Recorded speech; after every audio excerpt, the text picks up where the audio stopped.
I got married late in life. I was 45. I had some issues. Was enjoying those issues quite a bit, as I recall. When I was single, I had married friends. I would not visit their homes. I found their lives to be pathetic and depressing. Now that I'm married, I have no single friends. I find their lives to be meaningless and trivial experiences. In both cases, I believe I was correct. Whichever side of marriage you're on, you don't get what the other people are doing.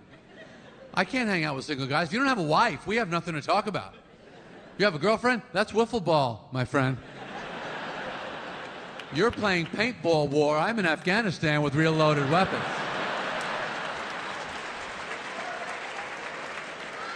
Married guys play with full clips and live rounds. This is not a drill.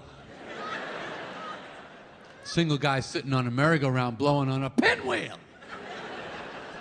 I'm driving a truck full of nitro down a dirt road.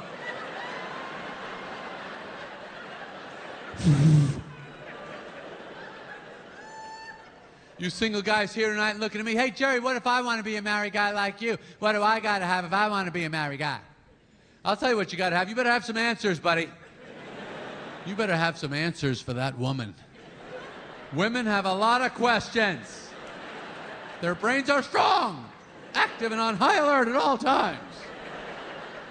You're sleeping, she's researching.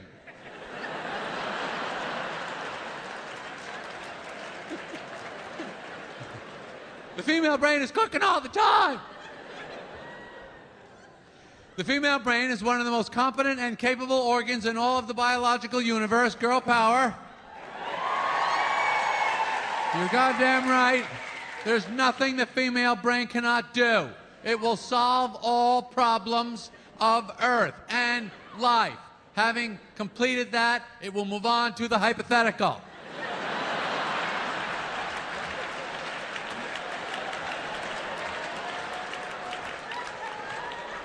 Theoretical situations that may or may not occur.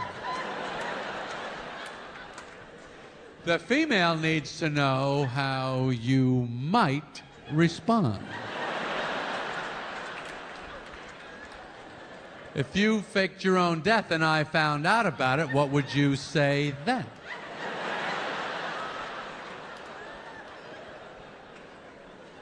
What are we talking about now? Oh, I dreamt the whole thing last night, so don't deny it. Being married is like being on a game show and you're always in the lightning round. I went out and bought a game show podium. I set it up in my living room. I wake up in the morning. I stand behind the podium, try and answer all my wife's questions and get on with the goddamn day. I got a hand button clicker. I'll take movies I think we saw together for 200. My wife, of course, is the returning champion from last week. I'll take details of a 10-minute conversation we had at 3 o'clock in the morning 8 years ago.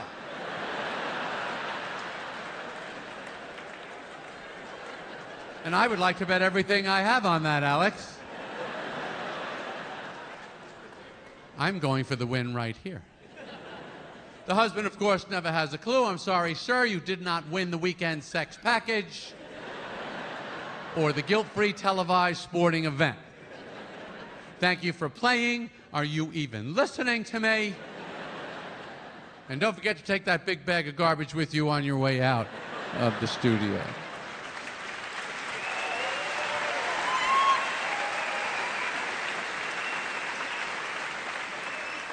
One of the things I did not know before I got married, that I found out after I got married, is that every single day of my married life, I would be discussing the tone in my voice. I was not aware, as a single man, that I so often speak in the incorrect tone. I thought it was a marriage. Apparently, it's a musical. I walk around the house, one of those round black Glee Club things. How about that one?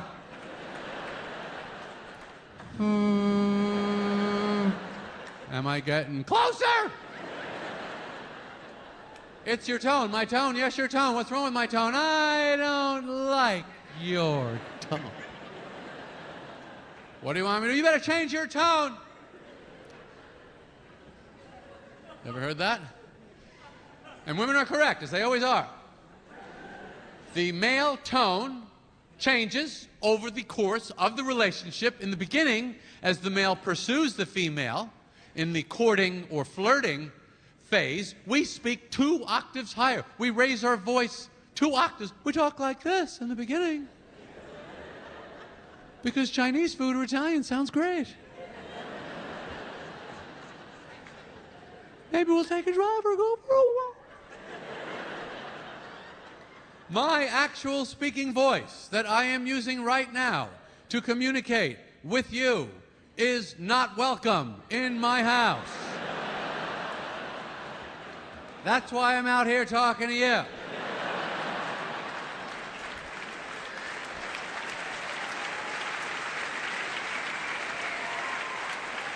Do you think that I talk like this in my house with this authority? The little edge in my voice, you think I speak like that in my house? I do not.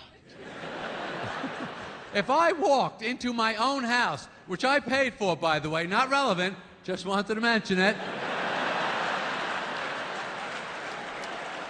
If I said, like this, if I said, I gotta get something to eat. If I said it like that, first of all, any guy I know would say, eat whatever the hell you want. I don't care what you eat. Any woman will say, why are you yelling at me? I'm not yelling. I'm just hungry.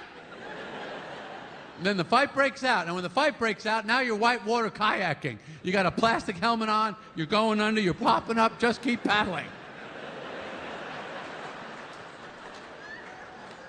That's when the woman's tone of voice changes. Yes, the women are included in this too. All women at some point in every argument with the man like to imitate the voice of the man. In the amazing organizational system that women have, they have all somehow worked out to do the same impression. You always say, oh no, I can't do things like that. That's not what I said I was going to do. You said I might go. You say definitely go. Oh, I don't think that I feel comfortable. You go, oh, wait, your friends. We go with your friends, not like my friends. My friends, you say, oh, I don't think that I could feel. Who the hell is this guy? Where did you see this guy? I never heard anyone talk like this. That's because you don't hear yourself. You should hear how you sound. You go, oh, I don't. It reminds me of that Lollipop Guild guy. Just say, oh, the Lollipop Guild.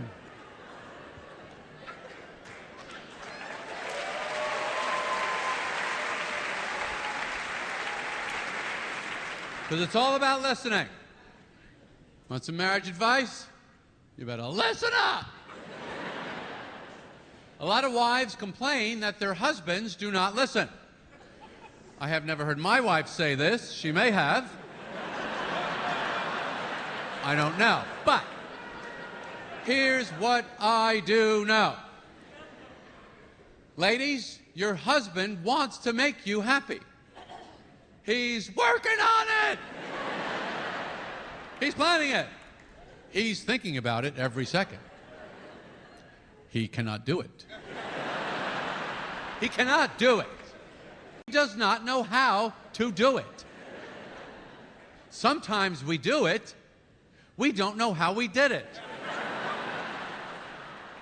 We can't ask, what did I do? That looks like you don't know what you're doing. Can't do nothing. Woman says, I can't believe you're doing this. Man says, doing what? Woman starts crying. Man says, I didn't do anything. Woman says, exactly. So it's a bit of a chess game, isn't it? Except the board is flowing water. And all the chess pieces are made of smoke.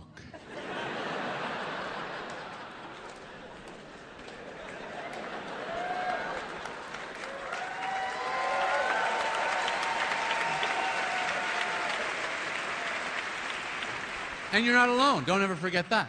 In marriage, society, culture, technology even is helping you on your journey of marriage. In your car, for example, dual zone, separate buttons on each side, climate control systems. Gee, I wonder if it was a married person that thought of that. And thought, hey, this could potentially come in handy if you're with someone you're legally bound to for the rest of your life and you need them to shut the hell up. I'm freezing, I'm roasting, I'm boiling. It's blowing on me. When my wife says the air is on me, it is the equivalent of a normal person saying a bear is on me. That's the emergency level. And I respond at that level, too. Oh, my God, an evil breeze from a hostile event is attacking my mate and life partner, who incidentally bore me 3 children without anesthesia. Probably could have caught the babies herself if no one else was around, but cannot survive a waft of air 3 degrees off her optimum desired temperature.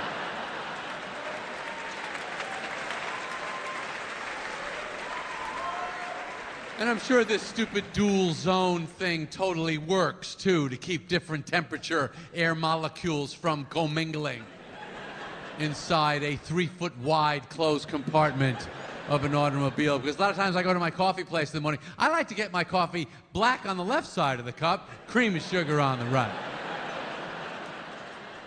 And that's no problem.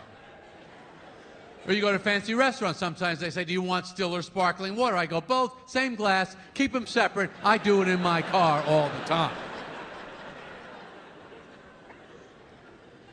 Here's a marriage moment I saw, for real. Husband in the car, wife on the sidewalk. He's picking her up after work. He did not bring the car to a full and complete stop. She had the door open. She was hopping on one foot, trying to get some kind of leverage on the armrest of... You can only get 1 foot in a moving car. One can only imagine the spirited exchange of ideas that took place in that car the rest of the drive home. But that's what marriage is. It's 2 people trying to stay together without saying the words, I hate you. Which you're not allowed to say, okay? You can't say that. You can feel it. That's okay. Don't let it come out. Say something else, anything. Say, why is there never any Scotch tape in this goddamn house?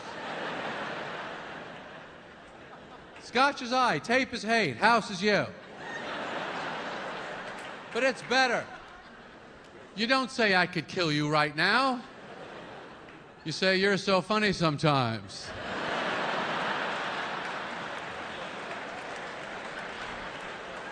So, Jerry, we need a little more detail exactly how you pulled this off, because we saw that you were just a single, regular bachelor guy, 45 years, and then all of a sudden, you just turned on a dime. Marriage, wife, kids, family. How'd you navigate that? How'd you acclimate? How did you procreate and cohabitate, learning to accommodate so as not to aggravate? It's a very good question, because a man in marriage will not survive if he does not have a strong brain-to-speech, guard gate control filtration system. You don't just talk in marriage. It's risky. When I'm with my wife, who I love so dearly, and a thought enters my head, the first thing I think is, well, I know I can't say that.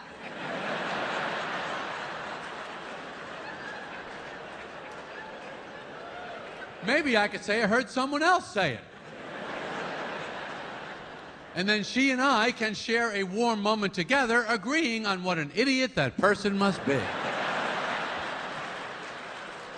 And we get along great. So we have 3 kids, I told you that. We just came back from a lovely family vacation, or what I like to call, let's pay a lot of money to go fight in a hotel. I don't know what the hell else we were doing. Let's fight on bikes.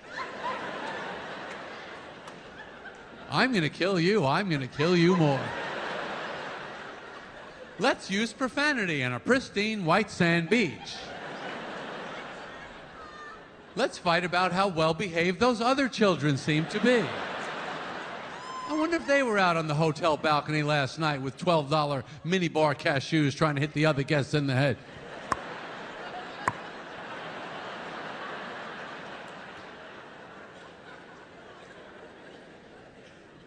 So my daughter is my oldest. She's 18, and she just finished high school, went off to college. That's kind of a big, step when you're a parent. Thank you. We did a great job. She finished high school. So a lot of people, everybody's asking me, how do you feel, Jerry? First kid, leaving the house. And I'm good. I'm okay. I'm okay. The way I look at it, it's like if you somehow found a baby alligator and you put it in your tub. And everybody would look at this. I found this. Baby alligator. Put your finger in his mouth. Feel the teeth. Little bitey teeth. And then time passes, and you go, I think we got to get this thing the hell out of here. This doesn't feel right anymore. This thing it's scary. This thing needs to be out there murdering other living things and eating them. That's what it's supposed to do. But I love I was there at the birth. Obviously, the most dramatic human life moment. Anytime two people walk into a room and three come out, a major event took place in that room. At the end of life, we go back basically into the same room, same bed, same stuff around. And again, a different number of people coming out than went in. But that is the human being business. We got to turn inventory, fresh product, keep the supply chain moving. We got to get them in, we got to get them out. That's the hospital's job. It's rest, cleanliness. If it doesn't work out, we help you move on. It says hospital when you walk in, but it could also be Bed, Bath & Beyond.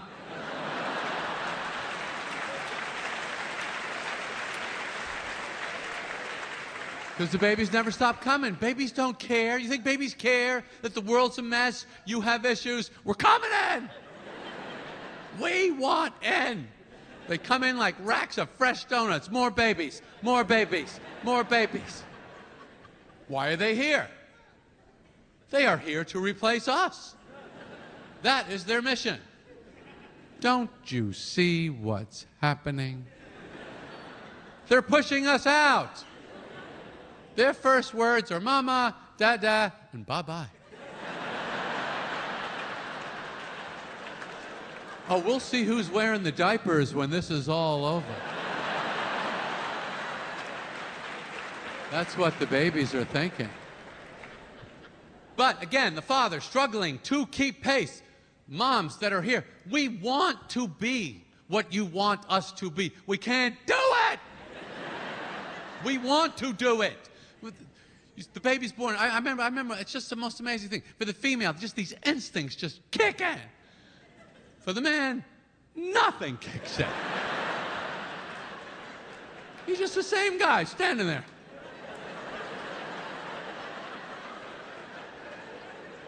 It was years into my children's lives. I'd see them staring at me from across the room like they were going to come over and say, I'm sorry, is someone helping you?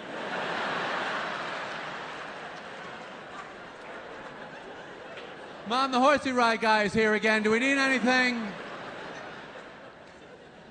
Avoidance is the male domestic instinct. Golf, the ultimate avoidance activity, a game so nonsensically difficult, so pointless, so irrational, so time-consuming. The word golf could only possibly stand for get out, leave family. And I have a lot of friends that play. They love it. Oh, they love it. Jerry, you would love it.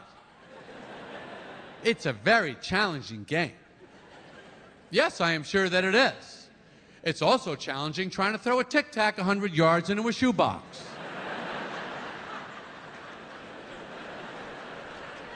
In the fantasy mind of the golfing father, when he comes home, the family will come running out to hear the exciting stories of his golfing adventures.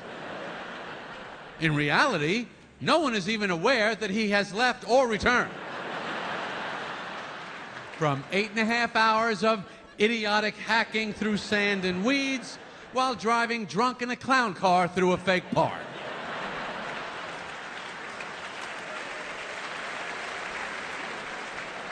Nonetheless, the father remains proud,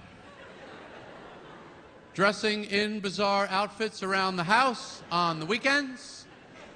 All fathers essentially dress in the clothing style of the last good year of their lives. Whatever a man was wearing around the time he got married, he freezes that moment in fashion history and rides it out to the end. You see fathers on the street, 05, 91, 83. Took the kids to the movies the other day. New announcement in the movie theater I hadn't seen before. Please pick up the garbage from around your seat after the movie. Oh, okay. Maybe I'll bring my orange jumpsuit and a wooden stick with a nail in it, too. Maybe I'll work my way down the highway after the credits. I'm not picking nothing up. I'm the one that threw it down. There's a deal in place between us and the movie theater people. The deal is, you're ripping us off. In exchange for that, when I'm done with something, I open my hand. Let it roll down 8 rows. Not sticking my arm into that dark, scary hole, trying to pry out 3 goobers that have been soda welded there since the Shawshank Redemption. What have they done for us? What, you give us a cup holder? Is that our luxury feature? How about an automatic popcorn shooter that fires one in every 5 seconds to complete this corpse-like experience?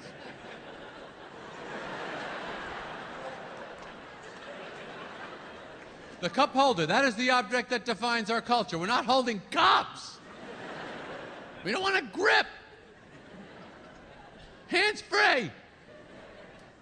Give me a cowboy hat with a beer on each side and a feeding tube coming down. Give me a dog leash with an extra leash wound up in case the dog pulls it. I hit the button, let the line out like he's a marlin. I go into a public restroom. I expect a motion detector on the toilet, sink, urinal. I'm doing nothing in here. Why is the sink never as aware of us as the toilet? You always have to go into a David Copperfield magic act to make that work.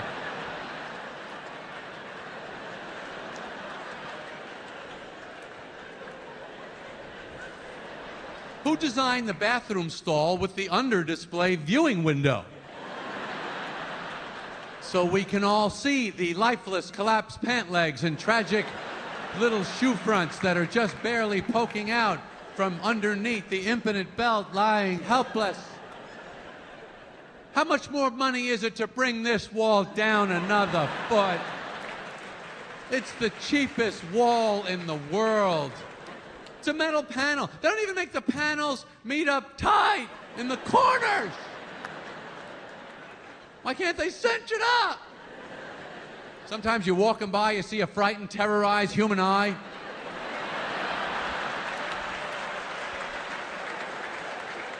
You ever see just a flash of eye white in space, just a pupil? Why are we doing this to people? I'm not a horse. I don't want to be in a stall. If it's a stall, why don't I hang my head over the front door? That's what the horses do. I'm sure my coworkers recognize my shoes. Let's let them see my face, too. Hey, Bob, how you doing? Yeah, this is why I had to run out of that big meeting. I had a little PowerPoint presentation of my own to do. Thank you, New York City. You've been the best.